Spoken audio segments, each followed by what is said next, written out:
بسم اللہ الرحمن الرحیم قال اللہ سبحانہ وتعالی ولا یبدین زینتہن الا ما ظہر منہا۔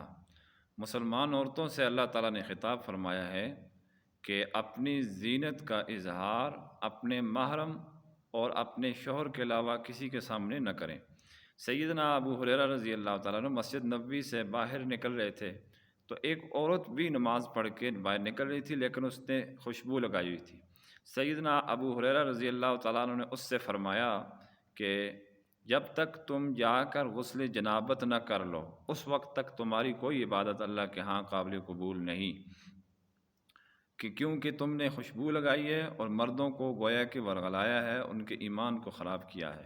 اس لیے اللہ تبارک و تعالیٰ کے ہاں تمہاری عبادات کی کوئی قبولیت نہیں ہے، لہٰذا تم جا کر غسل کرو۔ تو ہم سب کو اس واقعہ سے عبرت حاصل کرنی چاہیے کہ سیدنا ابو ہریرہ رضی اللہ تعالیٰ عنہ اور صحابہ اور تابعین کا عورتوں کے سلسلے میں کس قدر عورتوں کے سلسلے میں وہ احتیاط کرتے تھے اور عورتوں کو کس قدر وہ پابند کرتے تھے کہ وہ زیب و زینت کا اظہار نہ کریں۔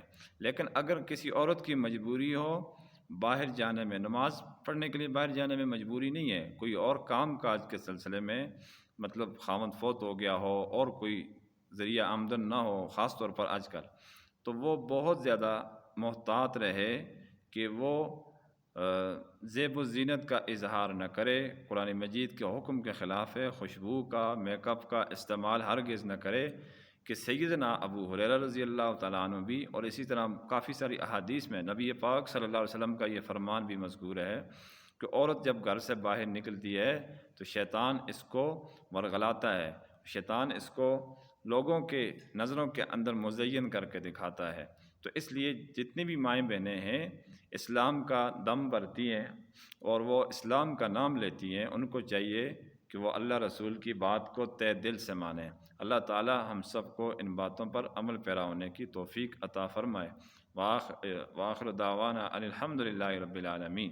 اور یہ جو خوشبو کا استعمال زینت کا اختیار کرنا ہے غیر محرموں کے سامنے، یہ کبیرہ گناہوں میں سے ہے۔